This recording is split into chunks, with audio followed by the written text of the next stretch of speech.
Alongside Dino Gaudio, I'm Anish Schropp. Louisville and Middle Tennessee tonight. The winner will host Mississippi State in the quarterfinal. The Bulldogs won on a last-second three against Baylor earlier today. Much was made about Louisville's motivation before this tournament began. This is what Dell had to say about that.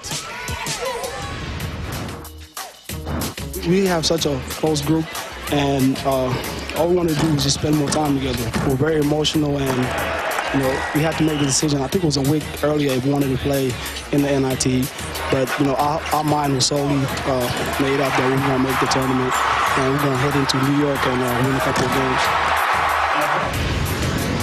Motivation for Middle Tennessee's senior leader Giddy Potts is simple. It's New York City. And Giddy Potts' eyes lit up when we talked at shoot-around today when he said, "I've never been to New York City and I'd love to play in Madison Square Garden." He and his teammates are excited, motivated, and wanting to get to the Big Apple, but they'd have to win 2 more games. The first would be tonight. Kermit Davis in his 16th and final season as Middle Tennessee's head coach. Davis has accepted the head coaching job at Ole Miss. He'll be introduced as head coach tomorrow, but will coach the Blue Raiders through the NIT. And David Padgett, the acting head coach at Louisville. When Louisville's NIT run is over, his future very much up in the air as well. Absolutely, but he's done a wonderful job under adverse circumstances. 20-13 on the season, 9-9 in the ACC.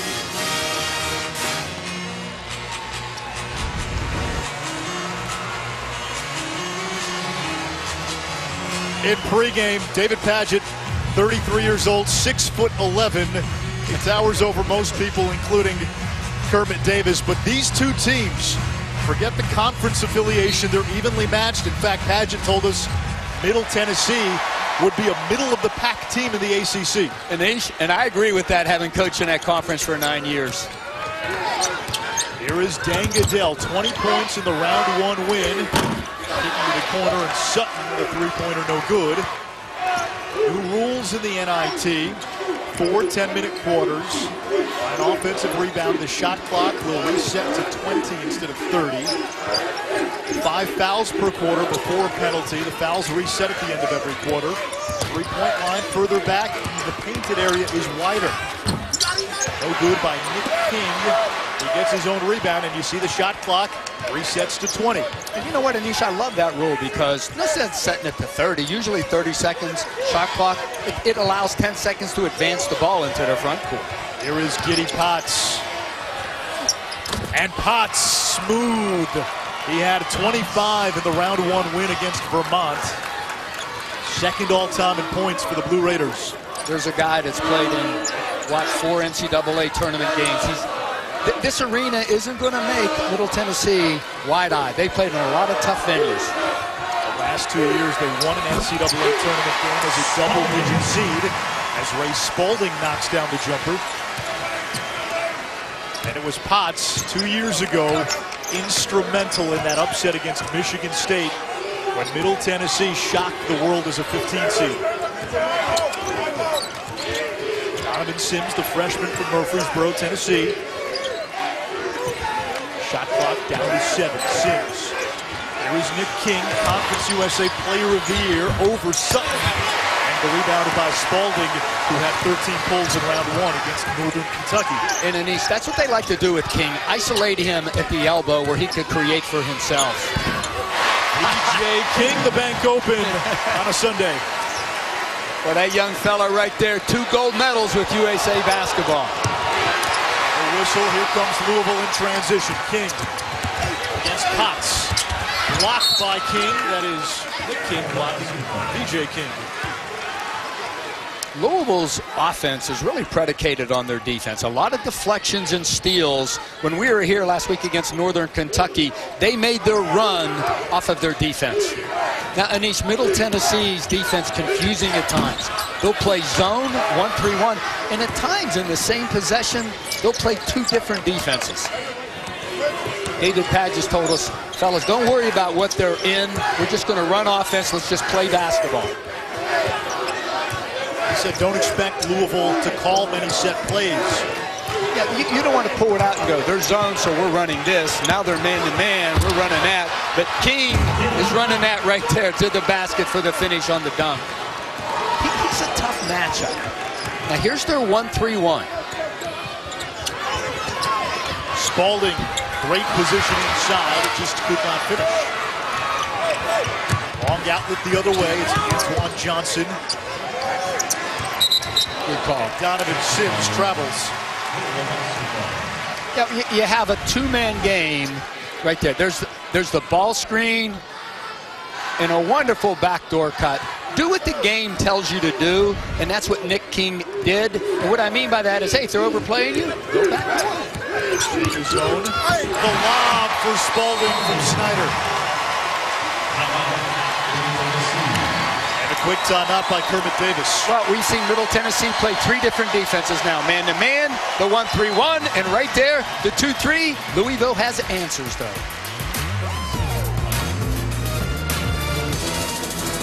Tonight, ESPN has more action from the NCAA Women's Championship presented by Capital One. Second round action at 7 Eastern, number 9 Villanova, and the 1 seed in Notre Dame. Then at 9 Eastern, 10th seeded Virginia against the 2 seed South Carolina. Now we see Louisville go 2-2-1 press back to the 2-3 zone. There is Kitty Potts. Now Antoine Johnson. Three-pointer off the mark, and Spalding is going to force on the boards early.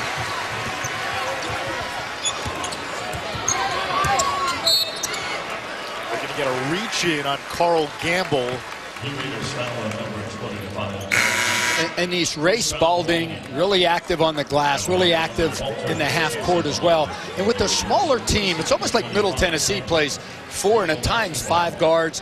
He's a guy that could play the 5 spot and move his feet enough where he could guard all 5 positions for Middle Tennessee.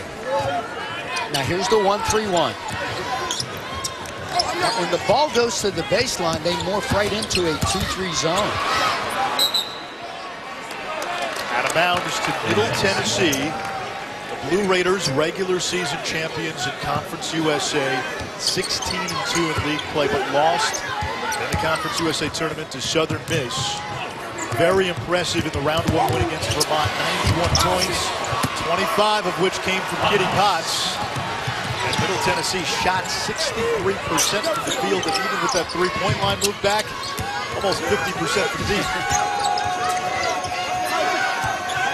Here comes Snyder, the senior captain. It's short, rebound by James Hawthorne, who goes by the nickname Tukey. Good decision by Sims. They were running hard up the floor, but if they're not, that advanced pass isn't just absolutely open. Let's just pull it out and run half-court offense. Brandon Walters on the inside against Spalding. And he is a back-to-the-basket scoring threat for the Blue Raiders. Anish, I talked to 2 head coaches in the league, and they said Brandon Walters is the X factor for this team. When he plays well, he takes Middle Tennessee to another level. Averaging 14 a game over his last 6 as Spalding continues to play above the rim. Well, when you see the 1-3-1, the thing that's open is the diagonal pass opposite a wonderful look, terrific pass. All over the freshman Sims, now backing off. Tyreek Dixon at the scorers table for Middle Tennessee.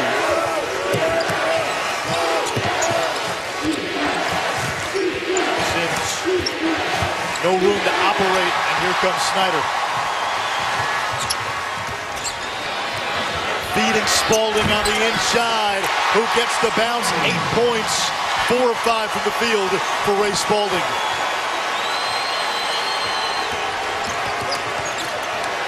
There's the trap on Potts.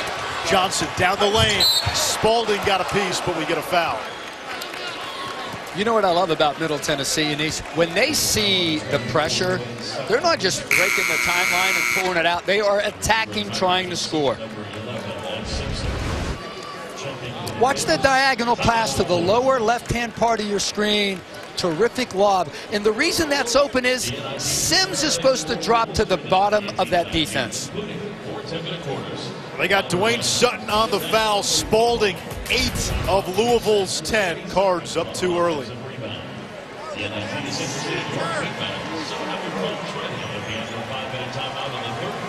Alongside Dino Gaudio and Ish Schroff, we welcome those of you watching on ESPN2.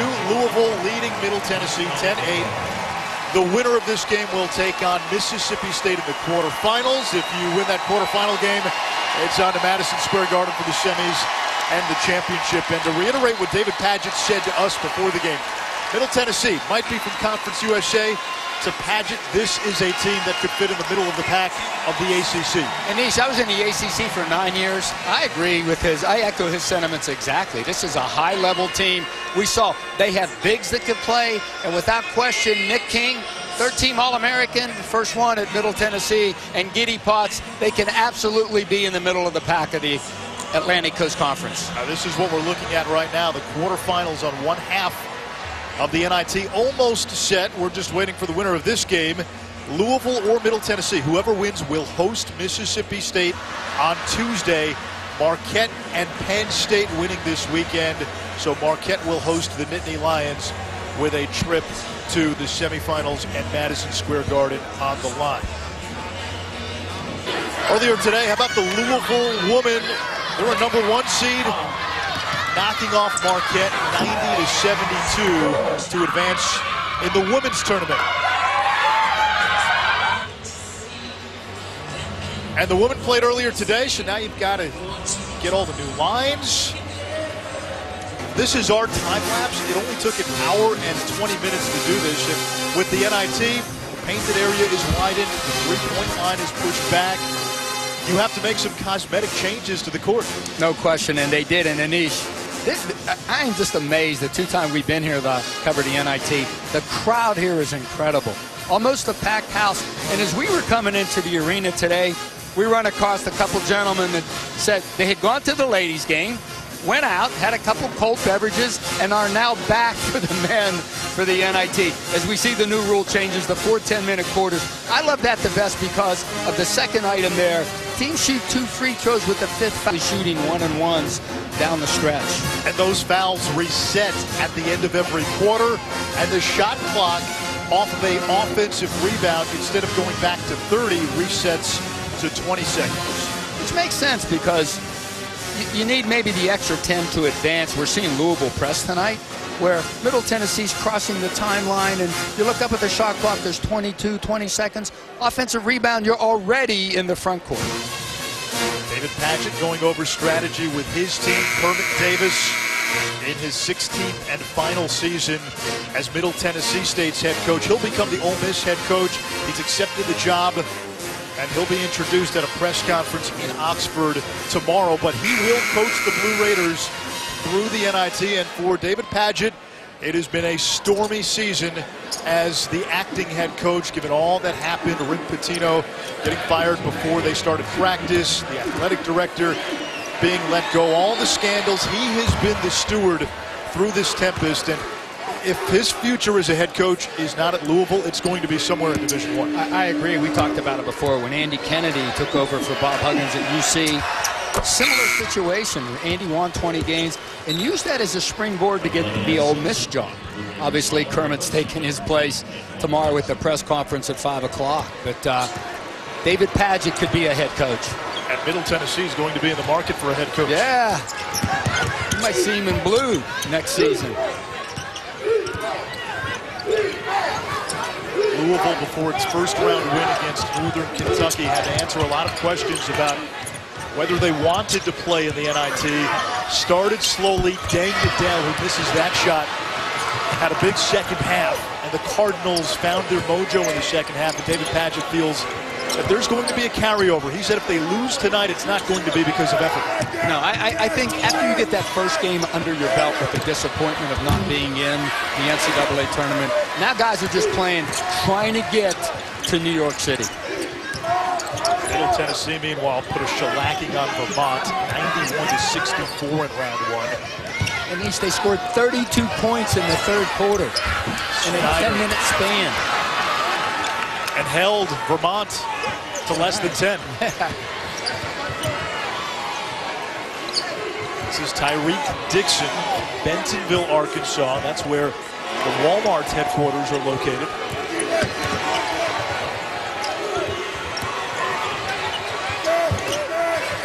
King. Potts, long three. Wow. Nobody's made more threes for Middle Tennessee than Giddy Potts. Second in scoring in school history at Middle Tennessee. Scored over 1,600 points in his career thus far. He is going to leave as one of the all-time greats for the Blue Raiders. In that first-round game against Vermont, 63% from the field, and Dino, 10 of 21 from three, with that three-point line moved back 1 foot 8 inches, and Giddy Potts had 6 of those 10 threes to go along with 9 field goals and 25 points. Well, you know he could shoot. His reputation has always been as a three-point shooter. But he's diversified his game more now, where really efficient going to the basket off the drive. King able to draw the foul. How about what Kermit Davis told us earlier today? He said he thinks Giddy Potts is the best leader in college basketball, and we witnessed that firsthand shoot-around this point. No question. It was really an intense shoot-around, and one of the guys that were on defense when Giddy was out, he was on the sideline right in front of us. Something happened. He ran on the floor, and as a coach, you love that. I would tell my guys all the time, fellas, I can't handle all the problems because, A, I don't know all the problems, and sometimes I don't see them all. You see something out there, he's a leader, has been here a long time, take care of it. And man, he cleaned stuff up today at the shoot-around. Giddy Potts, his birth name is Nathaniel.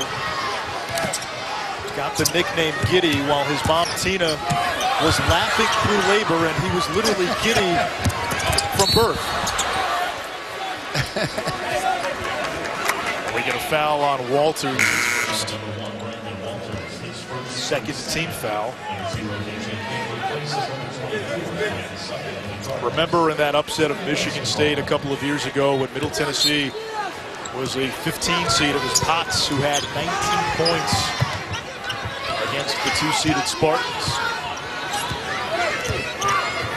Here's Darius Perry, Snyder. Snyder leans in, drops it off. Spalding. Ray Spalding's had a big first quarter. He's got 10. Boy, he's really an outstanding player. 7'6" wingspan. I'll tell you what, he gets his hands on everything, but he's really developing his low post game, as we're seeing. Sometimes it needs, for me, posts up too far off the block. Kermit Davis said we want to double him today, but not way out there.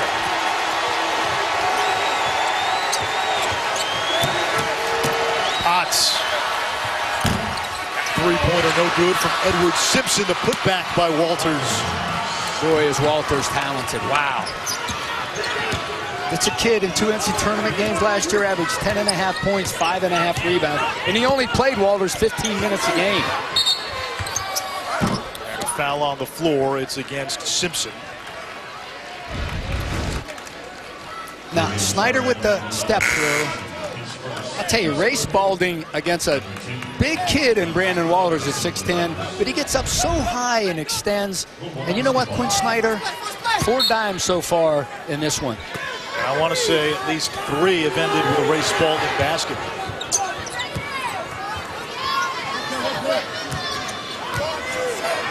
Matchup zone by Middle Tennessee. Spalding has all but 2 of the Louisville points. Perry. That one is good. Darius Perry had a nice game Tuesday night against Northern Kentucky, including a dunk on his birthday that brought the roof down. I'll tell you what, he is fearless. Sometimes he can be reckless, but he is fearless. I'd rather have a guy like that and try to temper him a little bit. Boy, is he an aggressive guy. Dixon probing. Now it's King.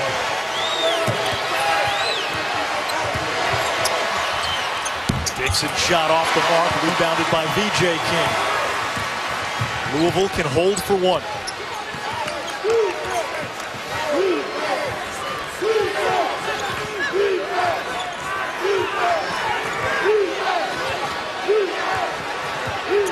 Spalding calling for it. Snyder saw him. It was tipped out of bounds, and it will be Middle Tennessee ball. And you saw Spalding put the finger up. That play's worked a couple of times. It really has. They've thrown it over the top. But you know what, Anish? Spalding has been outstanding. And And I guess when your name's Spalding and at times on the ball, not on this one today, but you got to score buckets, and he is. Johnson will inbound 3.4 seconds. Anas Mahmoud checks in, ACC's leading shot blocker. Here is Potts. 2 seconds. Potts. No good. And that takes us to the end of quarter number 1 with Middle Tennessee on top by 1. There's our guy Spalding right there. Wonderful pass, wonderful finish. And man, has Giddy Potts been good early in this one. Deep range, the 3, you could count it for Middle Tennessee.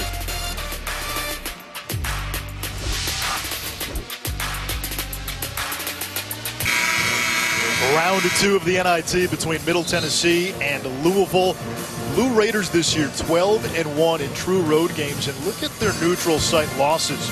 A close loss to Auburn, an NCAA tournament team. A close loss to USC, 89-84. A close loss to Miami, 84-81. And when David Padgett told us that this is a team that could be in the middle of the pack of the ACC, there is evidence to bear that out. There was even some thought that Middle Tennessee might have a shot at an at-large bid. Remember, Dino, they were an AP top 25 team entering the month of March. 2 weeks they were in the poll, Anish. The only thing that hurt them, they don't have a win over anybody that's in the field. There is Mahmoud, the ACC's leader in blocked shots. And with that block, he tied Purvis Ellison for blocks at Louisville. 102 this year thus far for Purvis Ellison, I was going to say, for Mahmoud. We're nervous. Here is Perry. Switching hands to lay it in.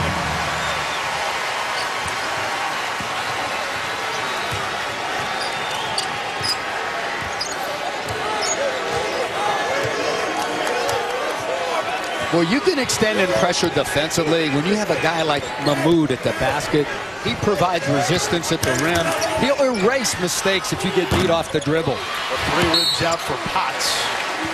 And we get a foul down low. Wow, we remember never nervous Purvis. But Mahmoud with his 102nd block on the season. And we know he's got size, but terrific timing and stuff. I think before the end of the day, we got to come up with a nickname for our guy. 7-footer from Egypt. Purple Rose of Cairo is taken. How about Mahmoud? 102 blocks on the season. Middle Tennessee 74 as a team. Dan Goodell. And we get a foul. It's against Adele. The charge.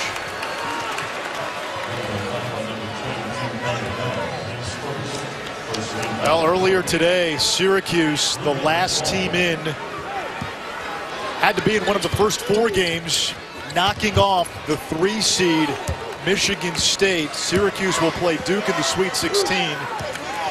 Speaking of middle of the pack ACC team, Syracuse was sub 500 in conference play. And man, if not for bid thieves like San Diego State and Marshall, maybe Louisville's in the NCAA tournament with Syracuse. The ACC, 9 teams in the field this year. They might have had 10 if the bid stealers wouldn't have won those conference tournaments. Jordan Wara kicks to Ryan McMahon. Open for 3. In and out. Mahmoud on the follow.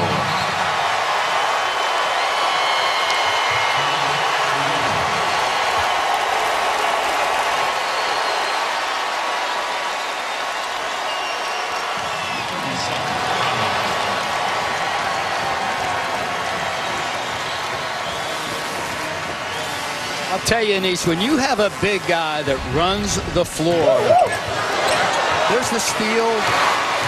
He's the last guy back. But you know what? Doesn't give up on the play. Wow. Elite athleticism right there. Boy, he's come in and really impacted the game already. On the defensive end with the block, runs the floor. And you know what he did? He rewarded himself on that play by going to the offensive glass. Mahmoud, a man of many talents, engineering major, speaks 4 languages, English, French, Arabic, and Dutch, and was very candid about his team's psyche coming into this NIT. At one point he said, we're not emotionally ready it took Louisville a half on Tuesday against Northern Kentucky. We saw a different team emerge from the locker room, and that has carried over tonight. It really has. And when we say emerge from the locker room, their defense really picked up in that first game against Northern Kentucky. There is Nick King, the Conference USA Player of the Year. Averages 21 points per game and almost 9 rebounds per game.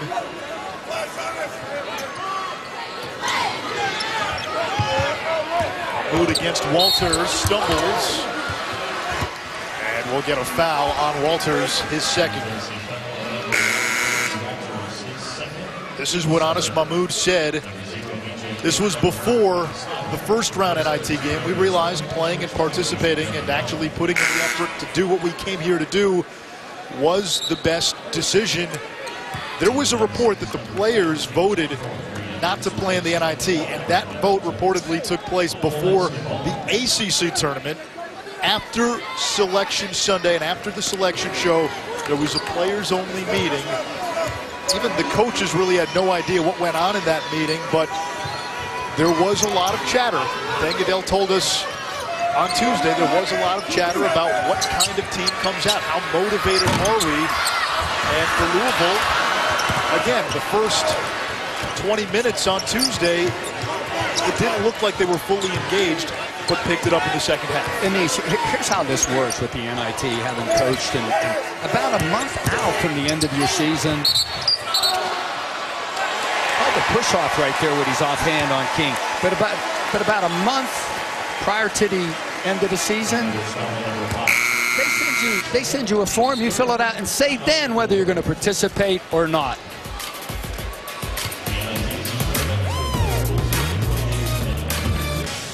Catch every moment of the 2018 NCAA Women's Championships on the ESPN networks. For more information, visit ncaa.com. Denise Schropp, Dino Gaudio, round 2 of the NIT at the KFC Yum Center. Louisville and Middle Tennessee. The winner will take on Mississippi State on Tuesday. And it's like we were talking, like around mid-February, you get a letter from the NIT committee. Anybody that's even near the bubble saying, will you participate if you don't make the NCAA tournament? And all the schools fill it out. Louisville's administration filled it out and said, yes, we will participate. So when the kids had the vote, the players, not understanding the rule, but Louisville had already committed. Norwright hits the 3 from the left wing. So they had committed, and I think the kids came around later themselves and said, yeah, we should participate in this thing. Campbell travels. And for Middle Tennessee, this is a critical juncture in the game, Dino. Nick King, Player of the Year in the conference, leading scorer and rebounder, currently on the bench with 2 fouls. Yeah, and it starts on the defensive end for them. There is VJ King against Potts. The turnaround does not go for the former McDonald's All-American.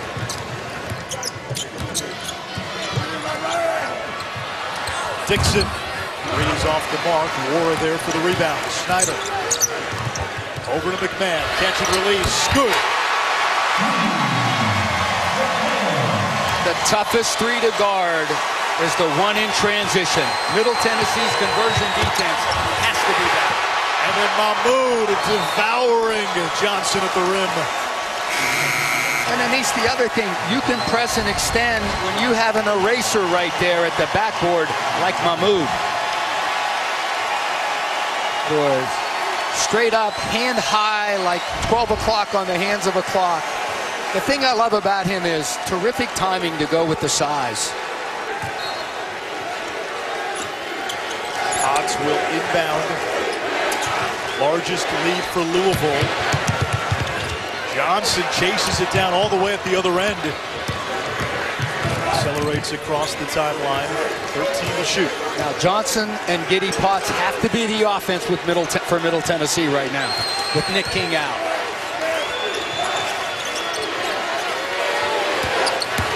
There's King back into the game with 2 fouls. Yeah, my bad, I didn't see him come back in. And they're going to see if that beat the shot clock. They can review that, but have to do so immediately after the basket. If the ball went in. If the ball went in, and if it beat the clock. So I like what Kermit Davis is doing with 2 fouls play and putting Nick King out there. I always liked that as a coach. I wanted to roll the dice with 2 fouls. You have confidence in your guy. Well, he does beat it, and it hit the rim. So there you go. The basket does count. So Wara, corner 3. King's shot, the one that missed, hit the rim, and then that reset the shot clock. So no shot clock violation. Rebound put back. Was therefore good. Here's King against Mahmoud. Poked away, and a reach in on Wara. So with Mahmoud on King right now, Middle Tennessee trying to take Mahmoud away from the basket. So posting Nick King up at the elbow where he could potentially shoot over him or drive by him. King began his career at Memphis, spent 2 years with the Tigers, transferred to Alabama, had to sit out a season, and then last year only played in 7 games due to a lung infection. Carl Gamble knocks down the jumper, junior out of South Carolina. King is guarding Snyder, now picks up VJ King on the switch. Foul on the floor, and if that's on Nick King, it is. That is 3 on the Conference USA Player of the Year. That's that freedom of movement called. Nick King extended his hands. As soon as you do that, it's automatic. Watch him on defense right here. As soon as he puts his hands on him, that's a foul. And that's the gamble Kermit Davis made, putting him in with the 2 fouls. Now, King most likely done for the half. And I love what VJ King did. Drove the ball on him. And another 3.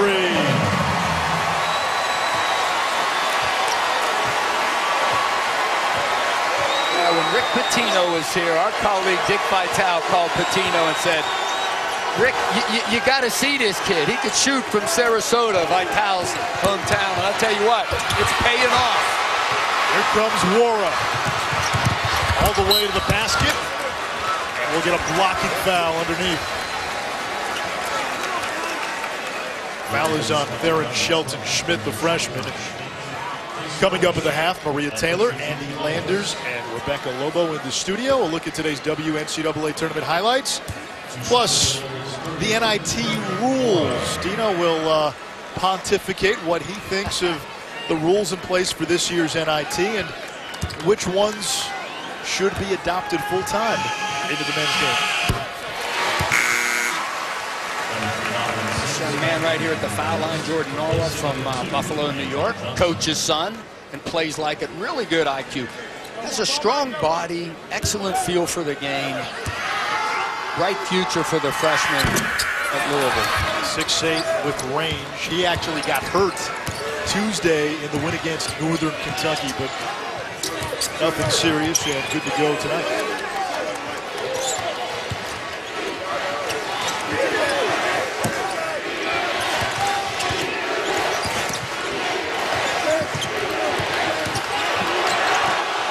Shelton Schmidt tied up. We get a jump ball. Possession arrow, Louisville.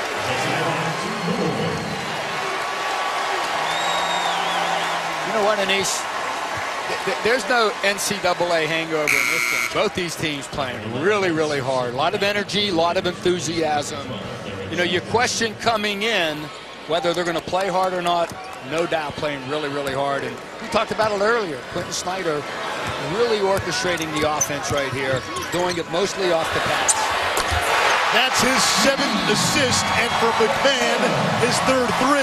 Anish, when you have three-point shooters like Ryan McMahon, I would tell guys, if he shoots a 3, you're coming out of the game. Make him a driver. Boy, does his work early, footwork. When you're shooting that shot coming right to left, you got to bring your outside shoulder around so that you're square to the basket.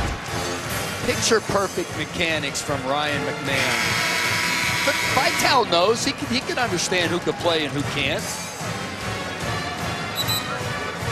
But you got to be on him. I mean, listen, you're so close to him. He's inhaling, you're exhaling. Be right there on the catch. 32-22, largest lead of the game for Louisville. We remind you the NCAA Division I Men's Basketball Championship second round continues tonight on TBS, TNT, and True TV. Already been a topsy-turvy first weekend. UMBC, the Retrievers, Dino, knocking off the 1 seed of the Virginia Cavaliers, the #1 overall seed. A Virginia team that cost Louisville a shot at the big dance. Go back to the Louisville-Virginia regular season game. All Louisville had to do was inbound the ball with less than a second. If they did that, they beat Virginia. Instead, Dangadell ran the baseline when he couldn't. Virginia got it back, and DeAndre Hunter, who was injured for the tournament, ends up banking a 3. If Louisville's got that win, I think they're dancing. I absolutely think they're dancing over the #1 team in the country, the #1 overall seed. Now, there's the drive right here. The basket. Now this is, watch the official. See him pointing down.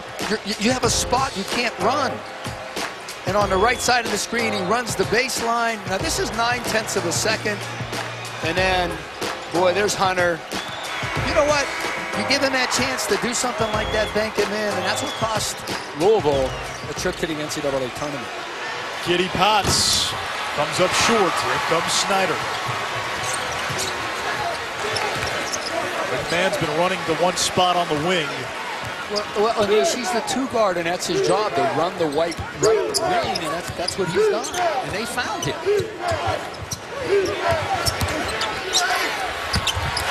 DJ King, the acrobatic shot.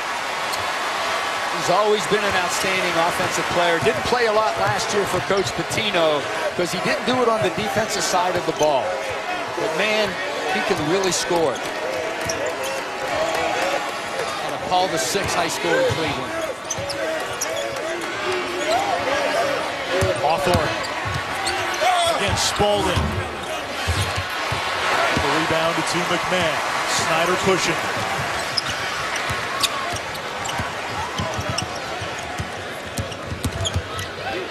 There's McMahon. Shot fake. Sets. Fires. Cash!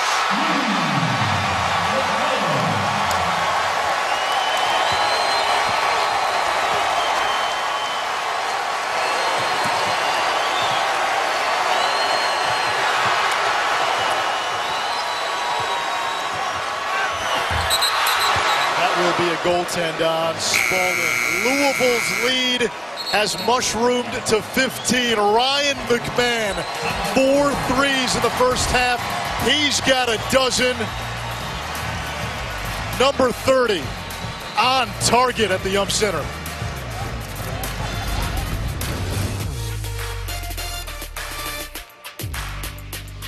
Welcome to the Ryan McMahon Show. And East, when you're guarding him, you cannot go under that screen like that Simpson did. And then, when this penetration occurs, look at Sims.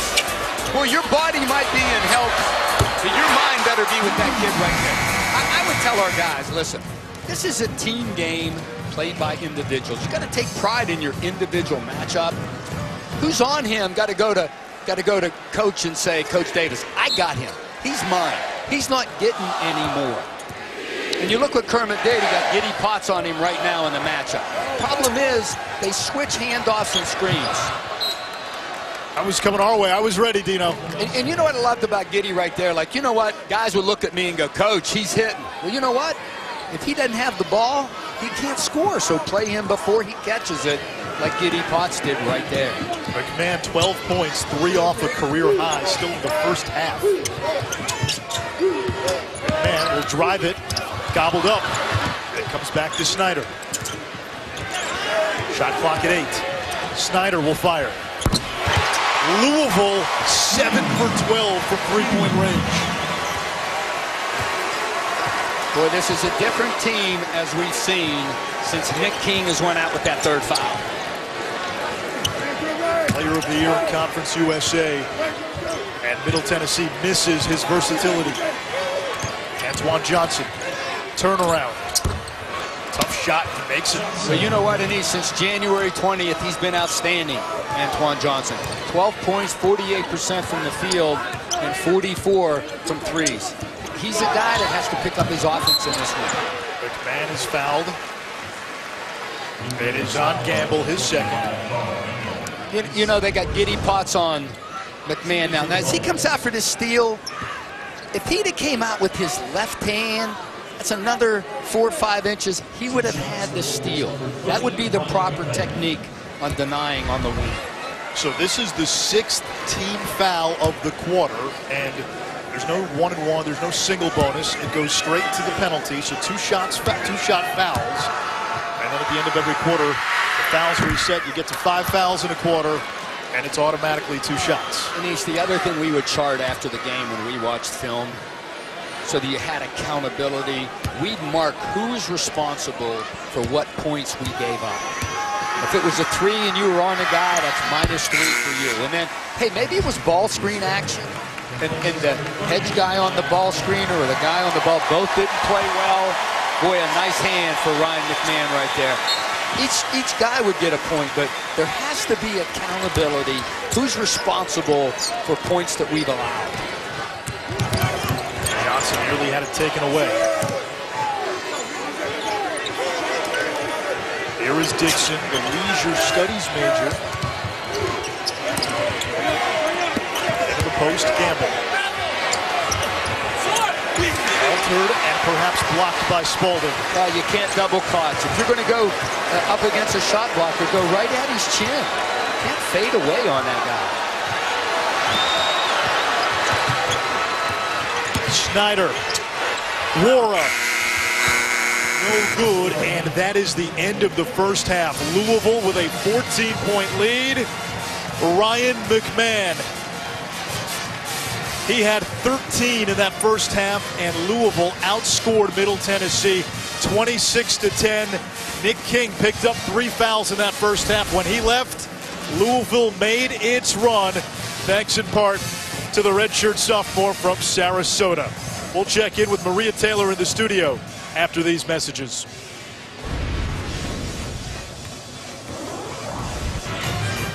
Louisville fantastic offensively and defensively in that first half. The big fella, the 7-footer from Cairo, Anas Mahmoud, a couple of blocks patrolling the paint for Vito. You wanted a nickname for Anas Mahmoud?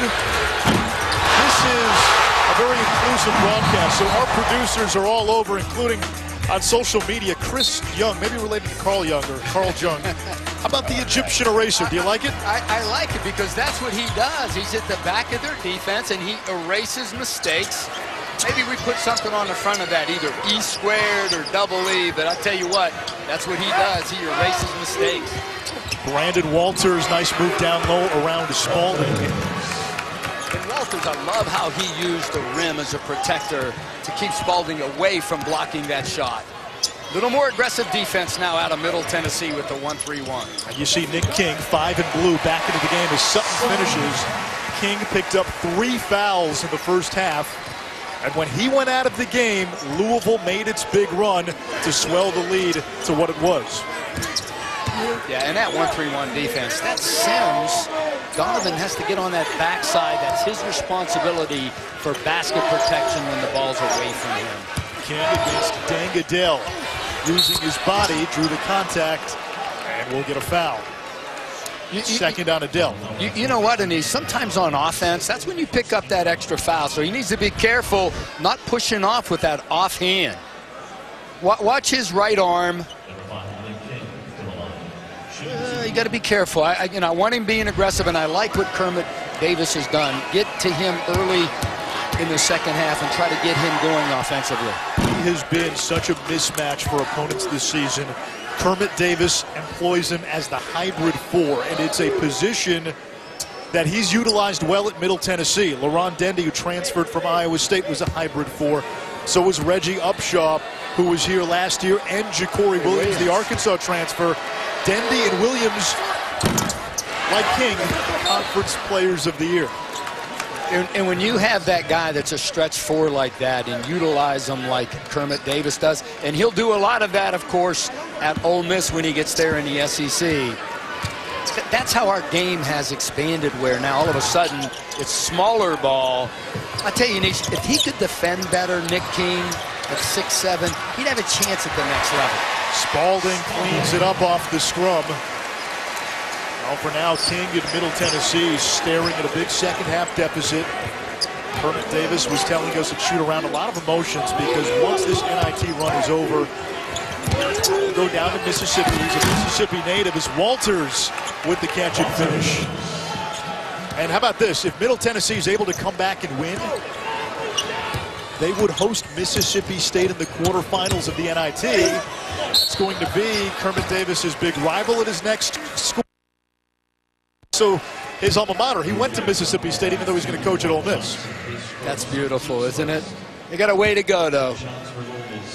His press conference tomorrow in Oxford, 5 o'clock. And we talked to him today at the shoot-around, like, how have you handled this with these guys? And he says, fellas, listen, we see Mississippi State up there with a 1-point win. He goes, if you guys had an opportunity to go to the NBA and make a little more money, I would be so happy for you. I spent 16 years here. This place is special to me. I hope you guys feel good about what I'm doing. And you know what? They all embraced him, Coach. Happy for you, really pleased. He's had such an impact, not just on this team, but the entire community down there. Winningest coach in program history, Potts. Little off. You know what it needs? When he looked down to see where the line was, I think that threw the shot off a little bit. Here is Sutton. He picked up a couple of early fouls. Adele had a big second half in the round 1 win against Northern Kentucky. Blocked at the rim was VJ King. Here comes Giddy Potts. He lost it. Pat Johnson open in the corner. Never saw him. Adele. A blocking foul against Donovan Sims. Yeah, when you're coming down the floor, knowing who's around you, and when you go by guys, you got to kick that ball and cross over right there. And you know what I loved about Louisville right there? You get beat off the dribble when you're pressuring. The flick from behind is one of the best things you could do on the defensive end. VJ King, step back, hits. He has not had the breakout sophomore season many expected. But boy, you can see the potential energy there, and it's only a matter of time before it goes kinetic. And he's a terrific offensive player. Where he needs to get better at is on the defensive end of the floor. This is Nick King, able to draw the contact and the foul. It's on Ray Spalding. Tonight, ESPN2 has more action from the NCAA Women's Championship presented by Capital One. Second round action, Michigan and Baylor, then Minnesota and Oregon. A trip to the Sweet 16 on the line. The Louisville woman earlier today getting to the Sweet 16. They are a 1 seed. This kid right here played at Memphis East. Now, he didn't play for Penny Hardaway. He played AAU ball for Penny. Penny wasn't the coach at East at the time. But he talks about Nick King, Penny Hardaway being one of the role models that has really brought him along, has been a great mentor for him. He's a transfer, and Kermit Davis has had a lot of success with transfers. More than 50% of the points scored by Middle Tennessee in Davis's tenure have come from transfers. King all the way gliding to the hole, and there you see the silky smoothness of his game. Well, he could score at all 3 levels. He can make the 3. We've seen him make pull-up jumpers, and we've seen him just right there finish at the rim in traffic and in transition. It's surprising in Louisville with the lead. They have 14 points, and Adele has no points thus far. But the diversity of his game, the versatility of it, where he catch it at midcourt, drive it hard to the basket, and finish among some pretty good shot blockers at the rim for Louisville. He was a top 40 recruit out of high school, as you said. Went to Memphis, spent a redshirt season at Alabama after transferring, and then last year, his second year at Alabama, the first where he was eligible, only played 7 games because of a lung infection, and then opted to use his graduate transfer year at Middle Tennessee, and he was the Conference USA Player of the Year, 21 points per game, 8.5 rebounds, almost a 40% three-point shooter. This year couldn't have gone better for him. Sutton against King, and it was a good move by Sutton. knowing that King's got the 3 fouls and can't be aggressive. And he's playing like he has 3 fouls on the defensive end of the floor. Here comes Dixon, breaking the press. King brings it down. Yeah, he got away with a walk right there.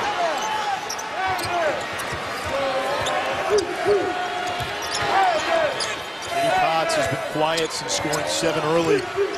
Not scoring the second quarter. Lob inside. Walters, good position on Mahmoud. And we'll get a foul on the 7-footer. And Anish, what a wonderful pass, throwing it over the 7-footer. That's a terrific delivery. And I love when you're being fronted like that, when you're being fronted like this, as an offensive post player, you want to maintain contact, and you don't release until that ball is directly over your head. I'm really impressed with Brandon Walters. You said it. He is an X factor for Kermit Davis's team. When you talk to coaches in this league, they say when he plays, because you're always going to get a good game out of Potts and Nick King. He's a difference maker. Number 1 in blue, Brandon Walters.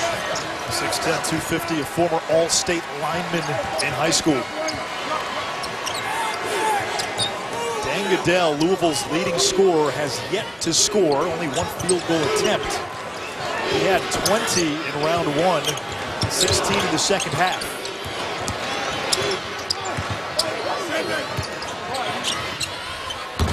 And the 3 good by VJ King. Well, I guess that's a 2. That might have been an old 3. How good has he been on offense today? Oh, as we said, the potential has been there. A McDonald's All-American, top 25 recruit out of high school. This is a guy, when Rick Pitino was here, Pitino had said a number of times that he saw some Donovan Mitchell in VJ King. Walters powering inside and draws the foul. Like we talked about, the only reason he didn't play a lot of minutes last year, he hasn't done it on the defensive side of the ball because he has huge offensive potential.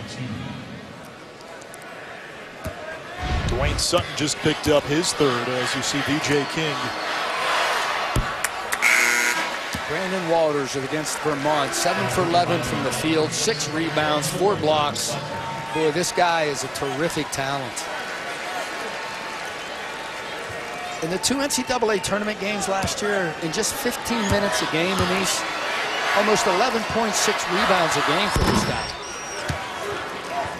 This is a Middle Tennessee team. The last 2 years, they won an NCAA tournament game, and both times did it as a double-digit seed.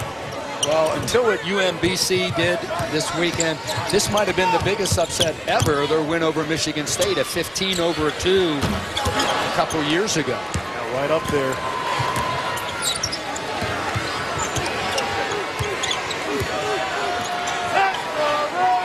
UMBC making history Friday night, knocking off the #1 overall seed, Virginia, a team that went 20-1 in the ACC. It was the night Mary Swanson said yes to Lloyd Christmas. When we come back, the Blue Raiders and the Cardinals, big difference that we'll highlight between these two programs.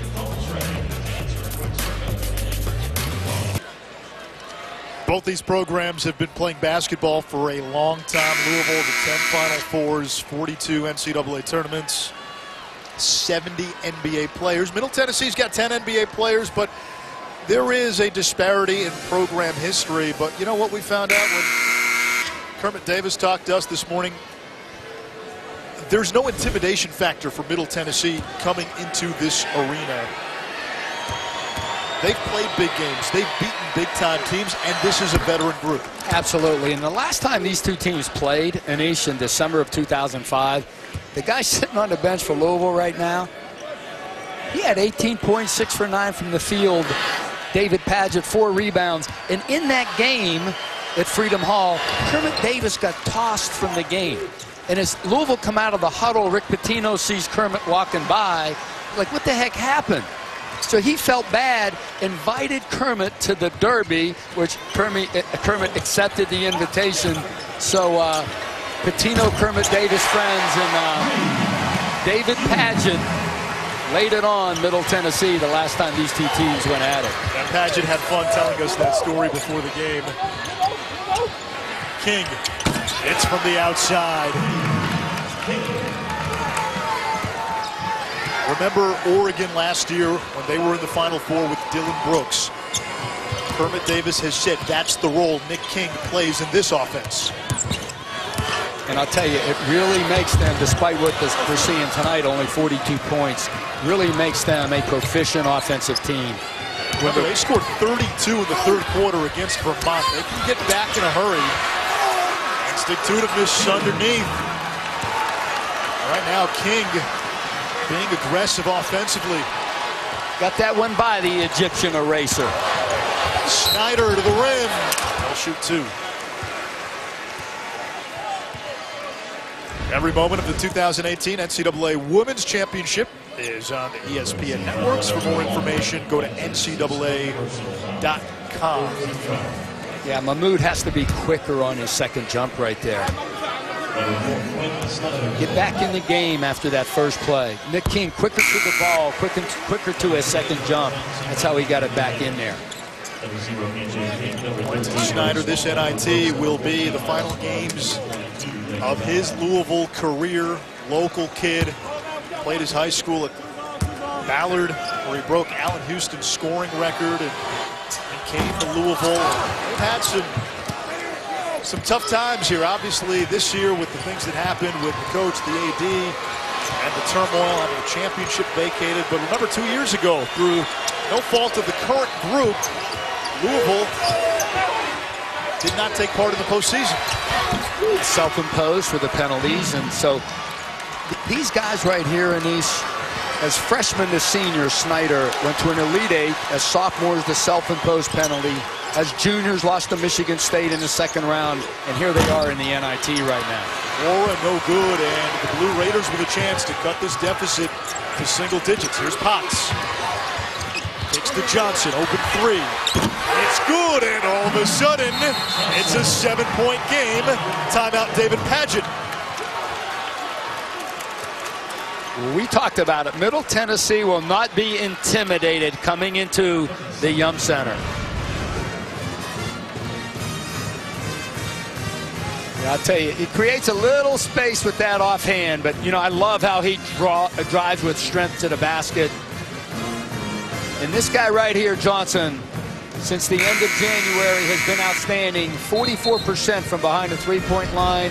And Middle Tennessee right back in this one. And Nick King, 13 of his 18 have come in this third quarter. And remember, when he picked up his second and third fouls in that first half, that was when Louisville extended its lead and built up that big margin.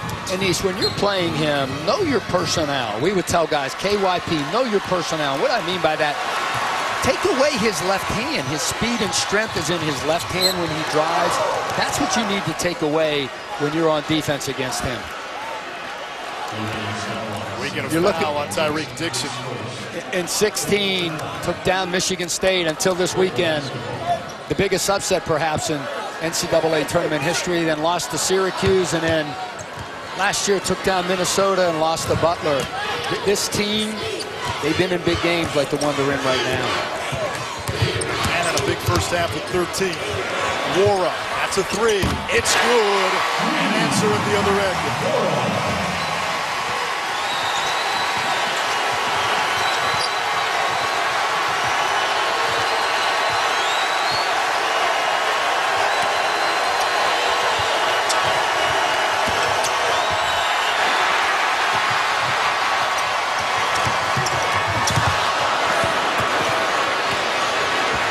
Pushing, drops it off for King, off balance, kicked up to Wara.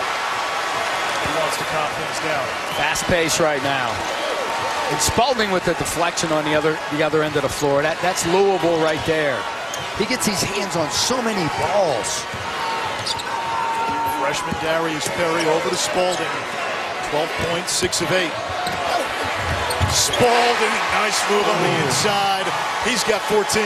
Boy, big-time move right there against a big-time defender in Brandon Walters with the offhand, use the glass.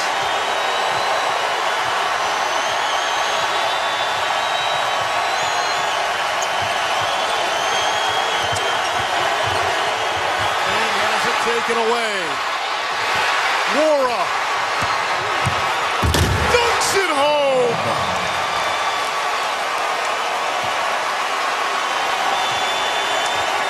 You know what, Anise? For me, old school guy, I wish he would have passed that one to his buddy. I know. King was open and waiting.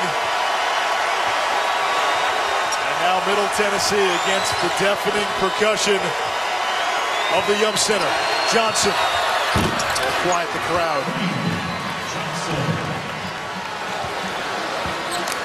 What an entertaining and up and down third canto we've had in this one.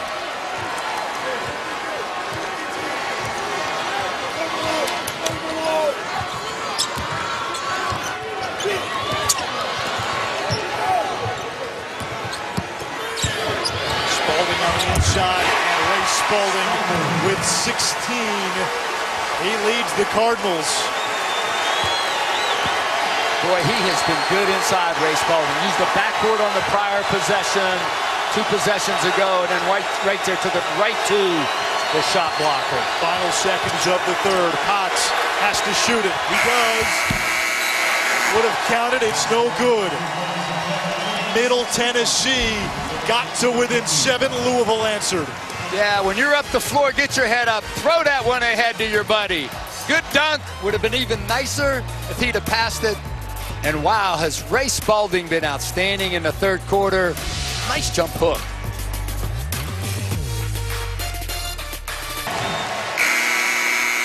Louisville, the NIT champion in 1956, looking to get to the quarterfinals. Leading Middle Tennessee 65-52 as we go to the fourth quarter. And there is Louisville legend Denny Crum, the former head coach of the Cardinals.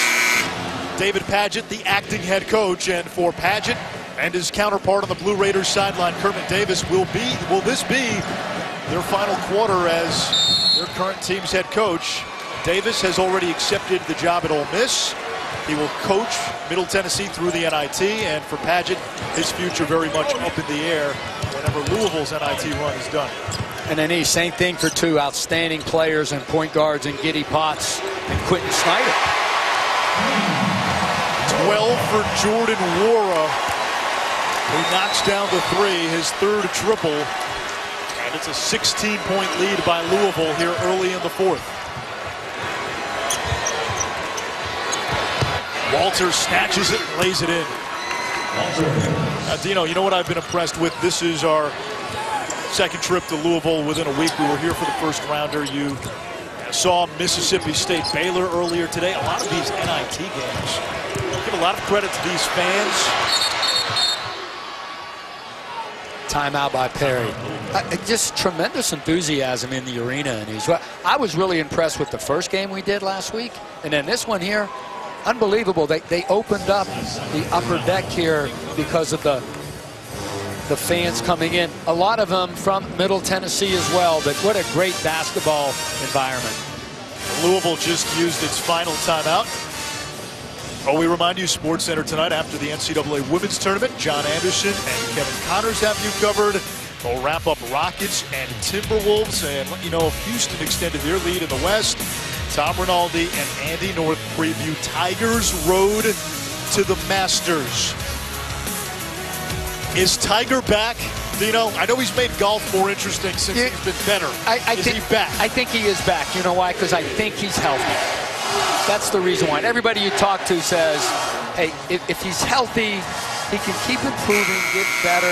The mental part of it. You know what, and sometimes when, like players that we see out here, when the doctor says, hey, you're ready to go, there's still that little period in there where mentally you're thinking, can I go all out? For Tiger, can I swing as hard as I used to? But I think he's healthy and whole. I think he's going to win another major. Does he catch Jack? What's he need? 4 more, right? He needs 4. He's got 14. Jack's got 18. He needs 4 more. I'm saying no on that one. I would probably take the under. I'm saying the guy from Ohio State will hang on to that title if we could call it such. Ray Spalding's had a big game, 16 points, 8 of 10. Throws that one up. Tip is not there. Batted around. Walter secures.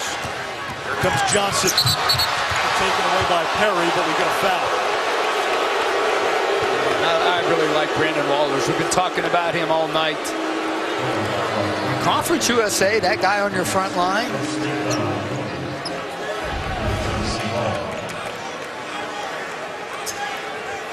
Boy, defended the first possession, the second one. And Anish, big guys that have good hands, man, what a gift that is. Because big guys need to operate in traffic. They usually need space. If you fumble the ball in there, then it's too late. Well, Brandon Walters, good hands, good feet, terrific player. Giddy Potts lets it go. And for Potts, his first basket and first points since the first quarter.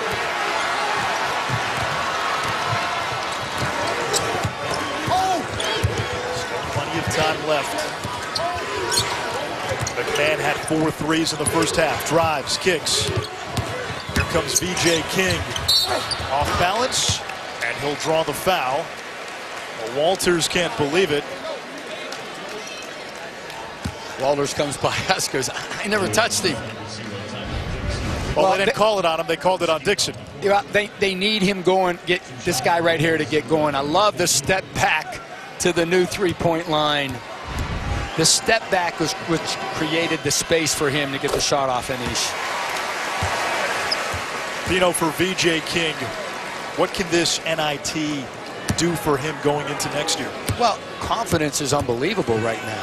Just seeing the way he's performing, he's relaxed on the offensive end of the floor, exuding confidence on that end. Like we talked about it, 6'6", 190, a great offseason for him. He just mentally has to get it done on the defensive end of the floor. This is an all-ACC performer, I think. Potts nearly lost it. Hounded by Perry. Cylinder foul, that's what that is right there. Explain what you mean by that, Dino. Well, the new rule this year is the offensive player is allowed to have a cylinder if you put it all the way around him to where he is able to pivot through with the basketball move. See how they're straddling the leg? And that was absolutely a point of emphasis that they talked about. You can't straddle an offensive player's leg. You have to allow him to pivot through. Blue Raiders give it back. Cylinder of verticality. Yes. The pressure is really being felt by Middle Tennessee. 14 turnovers now in the game.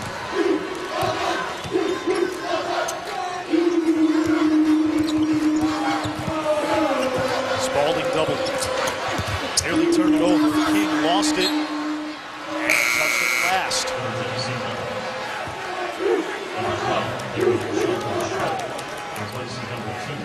Well, one narrative which has been put to bed, it really was put to bed in the second half of Louisville's win against Northern Kentucky. Are the Cards motivated for the NIT? They came out of the gates against the Norse strong in the second half, put away Northern Kentucky, and it has carried over to this game against Middle Tennessee. How can you play in this arena, in this environment, and not want to play, not be excited to play? King down low. He's got 20. What a big-time move right there. I know that's his strong hand, but to take it underneath to the other side and use the glass. Middle Tennessee is one big run away. They can go on a 7-0, 8-0 run. Boy, they're right back into this game. But Louisville, every time Middle Tennessee seems to dent that deficit, Louisville has an answer. Middle Tennessee has to keep the basketball in front of him. Wow, bad switch right there. King driving by his man, and it draws the foul on the floor. And I love the play. When you get a big guy on you on the switch, don't settle for the jump shot. Drive him to the basket. Make him move his feet. That's exactly what VJ King did.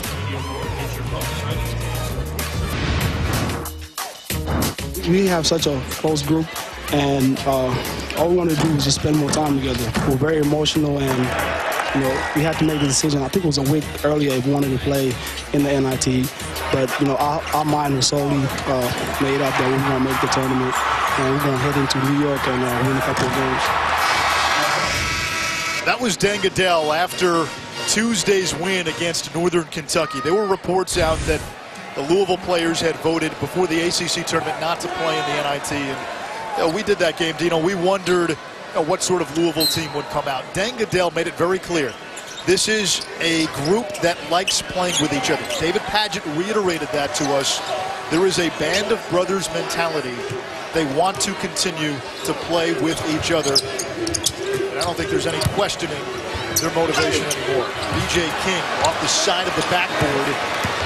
Middle Tennessee, however, is a dangerous opponent, and down 11 with 6.5 to play. There is loads of time for the Blue Raiders to come back. Anish, they have to make sure they execute their way through things. Don't try to shoot your way back into this game. In other words, let your offense create shots for you. King sets the screen for Potts. 5 to shoot. Boy, King bumping into V.J. King, and they'll call the foul on V.J. King. Third team foul on Louisville. Now, as V.J. King's on the ball right here, like the hardest thing to do in our game is guard the ball. But when he puts that right hand on him, I think the right hand was on his hip. And then they're automatically going to call that. 3 fouls on V.J. King. Walters. 12 to shoot, still time. Dixon. Great call. Call an offensive foul. He tried to hook around the defender, and it's going the other way. That's 4 fouls on Dixon. He absolutely did. This is a great call by our officials. There's the hook right there. Yeah, little chicken right there on McMahon. And you know what, Anish? The 16th turnover thus far for Middle Tennessee.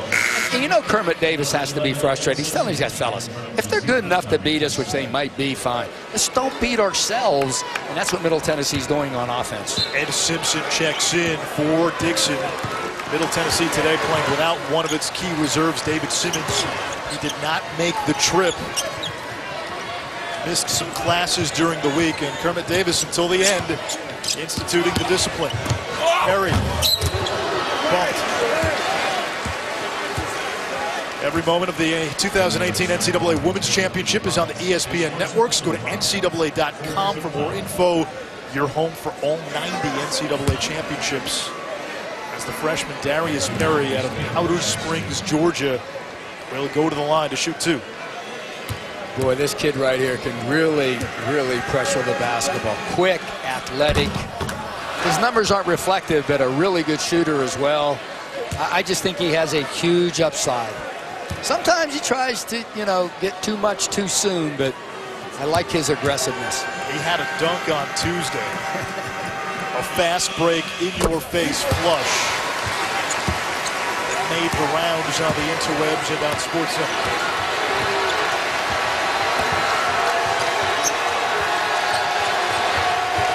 Johnson inside to King.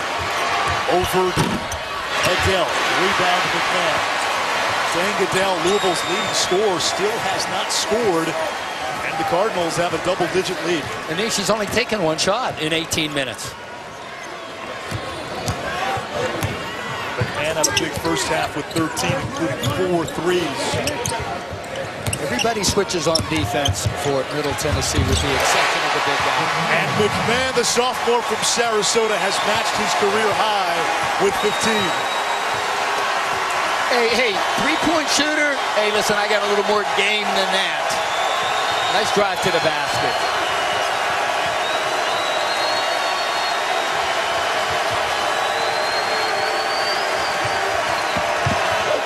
Johnson, jump step.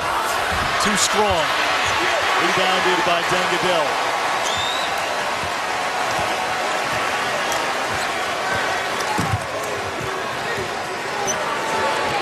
Wara, 3 from the corner, good. Wara's got 15.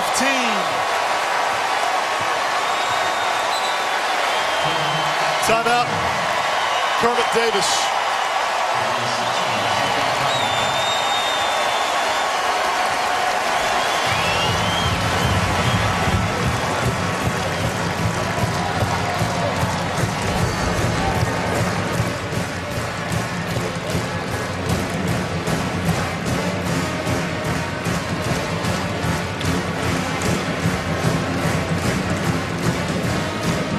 The winner of this game will play Mississippi State in the NIT quarters, and That quarterfinal game is for a trip to New York City and Madison Square Garden. And we talked to Giddy Potts this morning.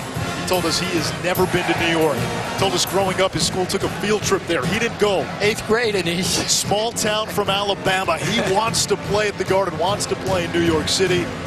And we talked to David Padgett about it. What kind of carrot is the Garden and New York City? And yeah, he said, listen, it's a big deal for these guys. And once you get through that first stage, that second stage of the NIT, then it becomes more of a motivating and driving factor. No question. You're a little bit disappointed you didn't get into the NCAA tournament. You get through that first one with the win, which they did.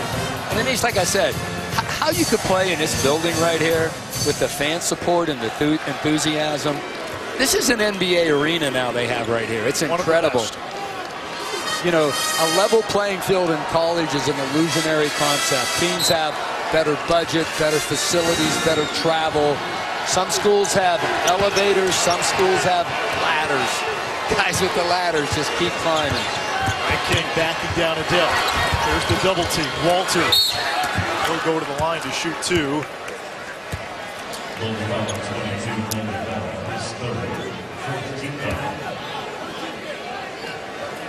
Three on Dangadell.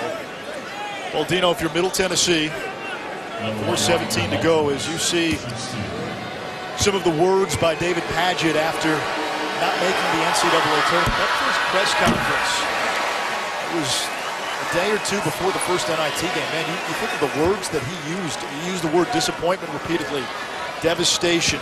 I had to pick them up. I had to pick me up. Yeah. Padgett's words. Well, when you're the leader, they're all looking to you for direction. And he has to carry himself, and I think he's done that all year, like an ACC head coach. Leadership is visual also, Anish. What you say is powerful and strong, but how you carry yourself and conduct yourself is huge. He's done a wonderful job at that this year. Perry. Morrill lost it. Potts picks it up. Potts loses it. King was calling for it. Instead, it's Johnson. That doesn't go. That's a couple of times now. Giddy Potts has not had his eyes on everybody on the court in transition. You know what I think, Anish? Because he fumbled the ball. You know, he didn't have possession of it until it crossed the three-point line. If he'd have had it earlier, there's no question he would have given it off to Holding the offensive rebound. McMahon a three. No. Boy. Looked good, didn't it? I'll tell you what. When Ryan McMahon lines that thing up, these people are like just ready to blow the roof off this place.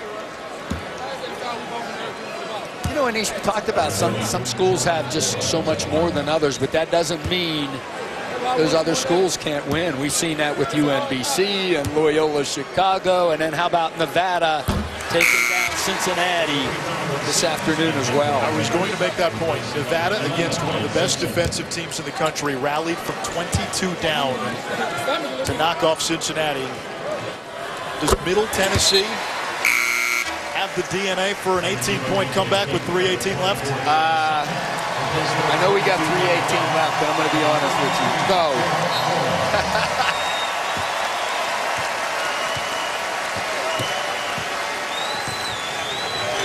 I know one thing, though. They're going to play this thing out and play hard. Twan Johnson. Spalding denies him. You want to play the game smart as well. So let's understand we want to go a little deeper in the clock if we're Louisville. Several touches of possession.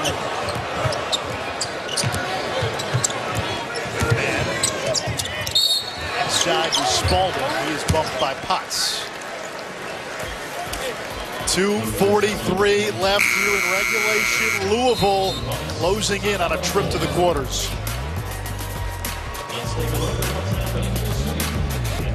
Coming up, we've got a Sweet 16 berth on the line for Baylor, and that's the Big 12 Player of the Year, Kawani Brown. The 7-seed Michigan battling the Baylor Bears. The tip is coming about 10 minutes away. Anish, Dino?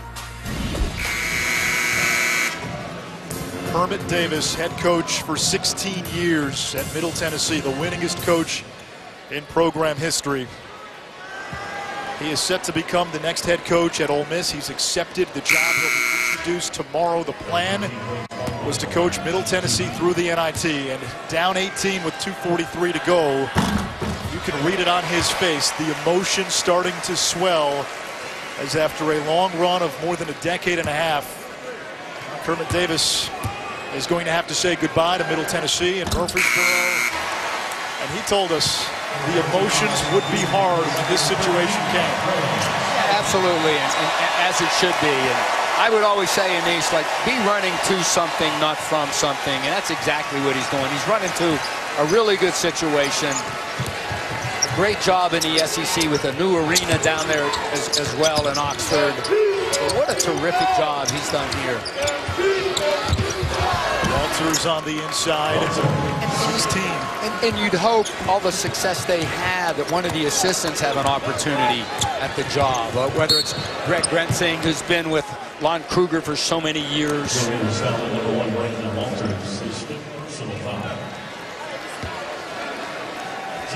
Do you know what kind of job is Middle Tennessee? Well, right now, it's the best job in Conference USA. 33-3 in league games the last few years. Tremendous fan support down there. Not quite $1 million job, but close to. Meanwhile, Walters, a fifth-year senior, has fouled out. His college career is done. It's going to be an emotional farewell for Giddy Potts as well. One of the most beloved players in the history of Middle Tennessee basketball. He's playing his final couple of minutes. Instrumental 2 years ago in a program-defining upset of Michigan State. And Anish, just outside of his game itself, like Kermit Davis said, he thinks he's the best leader in college basketball. And that speaks volumes for what Kermit Davis feels about Giddy Potts. What's going through Kermit Davis's head right now? I'll tell you what, a lot of mixed emotions, you know what I mean? He knows this is the final 2 minutes that he's spending at a place that he dearly loves. Built it up, 16 years. It's not just the team and the school, what he's done in the community. They've embraced his family. They're immersed in the city as well. Still coaching. Yeah, still barking at guys.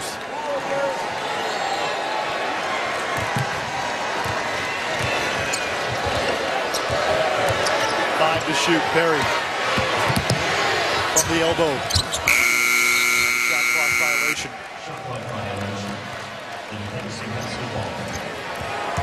Yeah, you'd love to see Kermit Davis get Giddy out of there like he looks like he's going to do.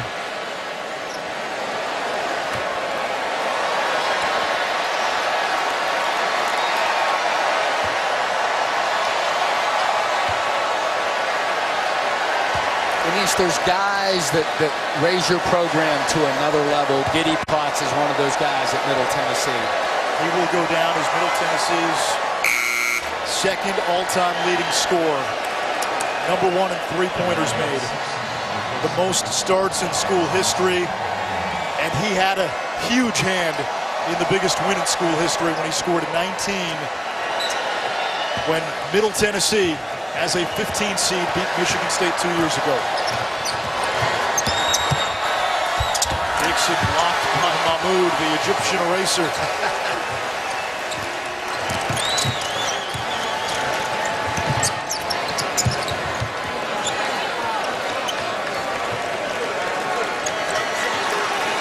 Potts, Simpson, and King all in the game for Middle Tennessee, all three seniors.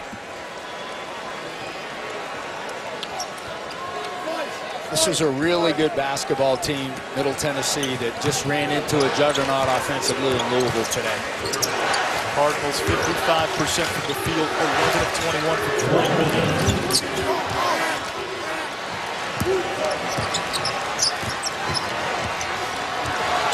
Louisville and David Padgett, it's a trip to the quarterfinals.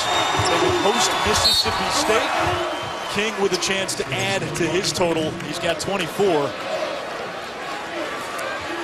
And if Louisville wins against Mississippi State Tuesday, the Cardinals will go to New York City in Madison Square Garden with a chance to claim an NIT title. And David Padgett, I tell you what, Dino, if he's not the full-time coach at Louisville going forward, and in all likelihood he probably won't be, he's going to get a pretty good job in Division I somewhere. I think he's shown more than enough, and you get the sense these fans here, there's almost a thank you mentality in how they look at what David Padgett has done given the circumstances of this season. And there should be. And there should be. He kept this thing heading down the right road. I'm sure they're disappointed, obviously, for not being in the tournament, but they were 9/10 of a second away from doing that. And he has really handled things, David Padgett, boy, with dignity and class. Some jobs that have already been filled. Some big names, Mark Gottfried and Lorenzo Romar. Cal State Northridge and Pepperdine, respectively. And as you said, Middle Tennessee is going to be one of the better mid-major jobs out there. Is there a guy that's on your short list for Middle Tennessee who makes sense? Well, you're looking at maybe a Steve Forbes at East Tennessee State, who lost to UNCG in a championship game last year. I'm not sure if Dana Ford has won enough at Tennessee State, but boy, Giddy Potts, I think everybody's showing their appreciation. Whole bench up, hugging him up as they should. The senior walking off the floor for the final time as a Blue Raider. And you don't want to need some guys that have had success at a high level, like perhaps an Andy Kennedy, perhaps a Mark Fox.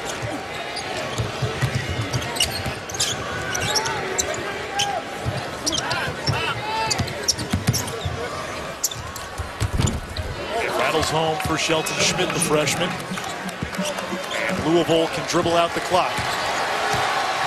Kermit Davis saying don't foul. The Cardinals will move on to the quarterfinals, where they will host Mississippi State on Tuesday. And for Kermit Davis, his 16-year run at Middle Tennessee ends tomorrow evening. He will be introduced as the next head coach at Ole Miss.